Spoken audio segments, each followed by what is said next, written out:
Hi everyone, this is Tim from the Positively Charged podcast. Welcome to podcast number 3, which I've called Getting Out of Your Own Way. There's a lot of information about how to get what you want out of life through motivation, increased productivity, manifesting, and so on. But so many people will not experience the results that they want. I know dozens of people who've, for example, watched the film The Secret, but nobody I know closed their eyes, saw themselves driving a brand new Porsche and had it arrive at their door just by visualizing it. My point is that there are obviously other factors at work. It's how we can get in the way of our own progress towards whatever outcome we want in life that I'm going to look at in this podcast. There are several things that can influence us not getting the results that we want. Sometimes it's the fact that we unconsciously feel that we don't deserve those things. And other times it can be because we associate fear to the unknown. With reference to whether we actually feel we deserve a new positive outcome, we have to look at our relationship with ourselves, how we feel about ourselves. I first heard about the concept of the self-image from a book by Maxwell Maltz, who in the 1960s was a plastic surgeon. He had a patient who came to see him because in her mind, she thought that her nose was far too big and she felt unattractive. So he looked at the ratio of her face as it related to the perceived classic beauty definition of the time, and he calculated the work needed to be done. She agreed to undergo the procedure, and afterwards, when she looked at her face in the mirror, she had the exact same opinion of herself. He'd done considerable work, but the image coming back to her still felt unattractive, and in her mind she needed more plastic surgery done, which is a principle that we see out of control today with people in the entertainment industry, for example, who seem to be addicted to having an endless amount of cosmetic surgery done. They unfortunately don't realise that the changes they need are in the way that they feel about themselves, the way they look at themselves, not in their physical appearance. So one of the ways to increase your self-image is to make decisions that are good for you in the short term and the long term, and having a character that you yourself would respect in other people. Being a trusted friend to yourself makes you have a better opinion of yourself. Acting with consistency, having a strong ethical moral code that you always adhere to, whether it feels good in the moment or not, are also aspects of high character that allow you to earn your own respect. In order to really embrace change, it's important to be aware that our core values, what we really love and are passionate about, remain constant. But the idea of personality, to me, is more of a chosen expression of that. How we react to situations can be varied, for example, depending upon many factors. And as most people think pretty much the same thoughts every day, they make the same choices every day and get the same results coming back to them. They then look at the results that they get in life and attribute it to some random external factor, such as luck or, well, that's life. So what character traits do we possess that are the most important to us? Well, for me, traits like honesty, loyalty, authenticity would be high on that list. These are therefore attributes that I have to live my life by in order to respect myself, which contributes towards me having a healthy self-image. Earlier this year, I sat down and listed all of the core aspects of myself. So it would be my personal values and also aspects in life that I value. Which I would regard as happiness, contribution, creativity, spontaneity. I really recommend that you sit down and write down your core values and the core character traits that you value. In seeing this objectively written down on paper, there's a lot that you can learn about yourself, and you can start to work from the inside out. So you can start to match up, for example, career choice or goals and outcomes that you want that are really aligned with the very heart of who you are as a person. As a side note, there's great value in teaching kids to know their core self, as once you can see who you are, the character strengths and tendencies that you naturally have, then you can start to match those up to activities, circumstances, and the profession in life that utilises those strengths, leading people to have more enjoyment and fulfilment in what they do. And with the work aspect, if you're using your talents, developed skills, and your character strengths all together, you're much more likely to be better and therefore more fulfilled and successful. So it's how we feel about ourselves, our self-image, that influences whether we feel we deserve the outcome that we want. We may think to ourselves, yes, I deserve this, but deep down, if you don't feel that you deserve it for some reason, you'll always find a way to not achieve the outcome. Two ways that people frequently do this to themselves are through not taking action, procrastination, and also through self-sabotage, taking negative action. With all behaviour, the intent behind that behaviour is a positive one, even if the outcome isn't positive. To me, self-sabotage is where you create, sometimes unconsciously, a hurdle for yourself that is in the way of you taking a step forward towards something that you want, and create circumstances so that instead of it being an obstacle or a challenge to deal with, it's something that actually stops you from achieving the outcome that you want. And we look at this, point our finger at this circumstance, and tell ourselves things like, life isn't fair, or just when I thought I was making progress. Or we can attribute it as being a sign that it's just not meant to be, it's not me, it's not my destiny, that's life, and all those disempowering phrases. People tend to do more to avoid pain than to gain pleasure. For example, many people will do more to stop people taking money from them than to earn that same amount in extra money. If we look at one of our primary instincts, self-preservation, we're actually wired to have a fight or flight response. This is designed for our survival, but in this modern version of life, where for so many people stress and overwhelm are at epidemic levels, which on a base level are forms of fear, unknowingly to us, we can be in that fear response to varying degrees all of the time and be influenced by that in our day-to-day life. For example, having an increased fear of certain new experiences or the unknown. If we're already having the flight response triggered, it's going to affect our perceptions and our emotions, which affect our decisions, affecting our actions, which affects our results, which we then look at, and that becomes our definition of reality. So to change any way of behaving, you have to generate enough of a reason why you want the positive outcome. And this has to be bigger than what's called a secondary gain that people can get from not achieving the outcomes that they want. So for example, a secondary gain would be that you don't achieve the outcome that you want, but there is an outcome as a result of that people can get addicted to. For example, the sympathy of others can be linked as positive attention. So people can create situations of failure unconsciously to get that negative attention. So one of the things that can really help with a lasting change is to use a painful outcome that you will have as a consequence if you don't do what you're procrastinating about. In generating that emotion, you're creating the equivalent of an emotional preview of how you will actually feel if you do not take action towards the outcome that you want.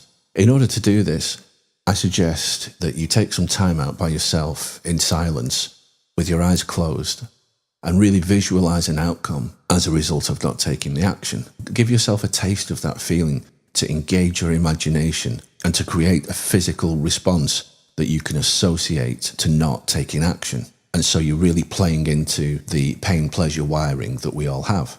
With self-sabotage, to me, it's a little bit trickier than procrastination, because if we're not taking action, it's easier for ourselves to be aware of. And also it's more apparent to the people around us, and often they can make comment about it as well.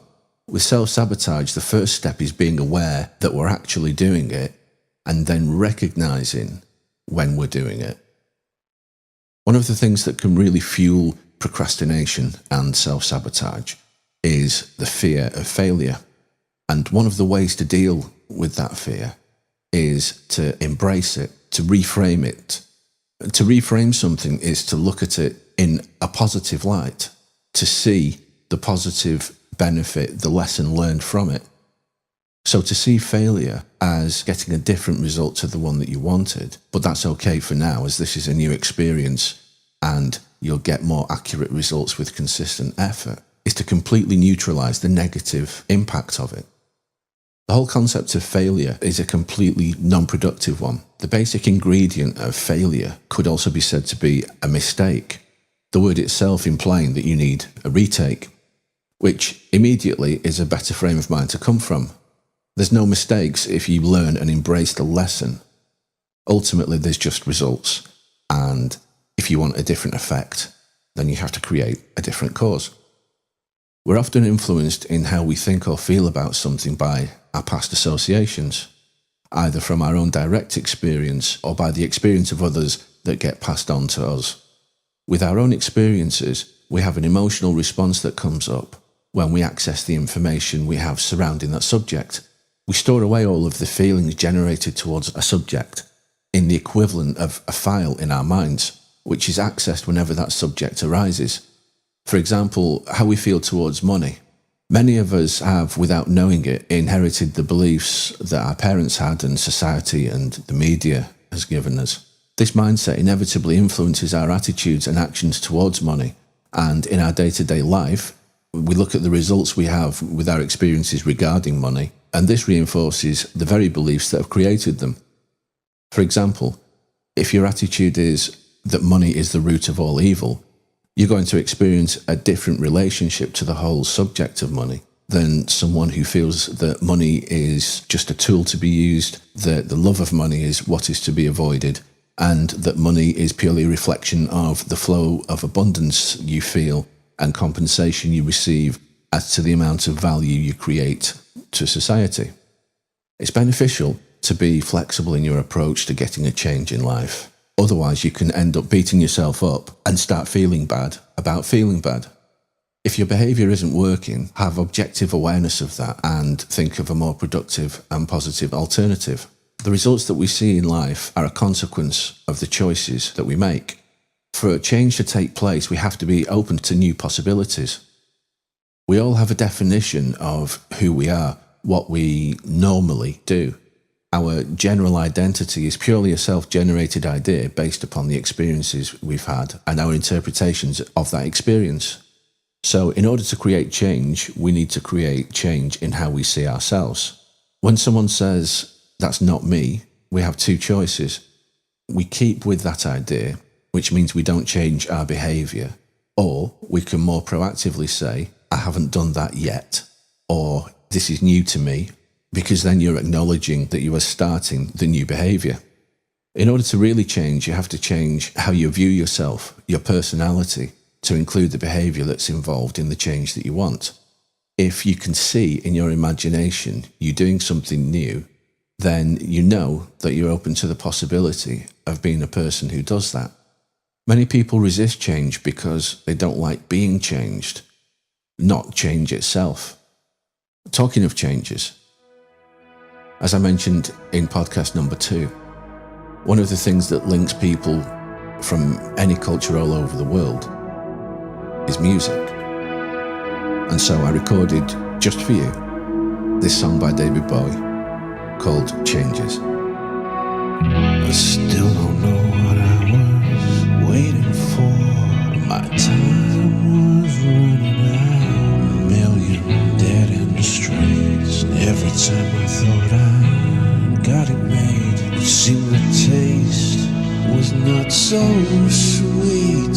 So I turned myself to face me, but I've never caught a glimpse of how the others must see the faker. I'm much too fast to take that test. Changes, turn and face the strange. Changes, don't wanna be a richer man. Changes, turn and face the strange. Changes, gonna have to be a different man. Time may change me, but I can't trace time. I watch the ripples change their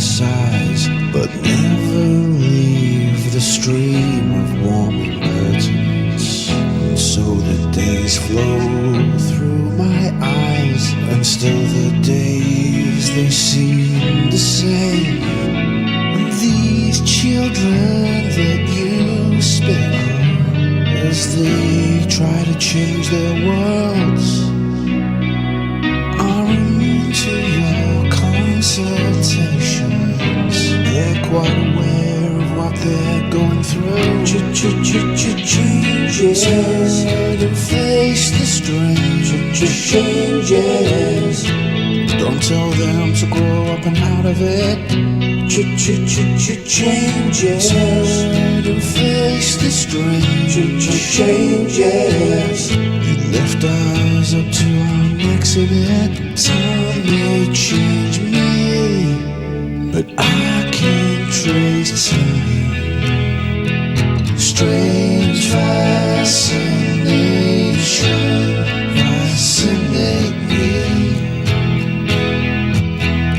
Our changes are taken, the pace I'm going through. Changes and face the strange. Changes. Look out, you rock and rollers. Changes and face the strange. Changes. Pretty soon now you're gonna get older. Time may change me, but I can't trace time. Time may change me, but I can't trace time.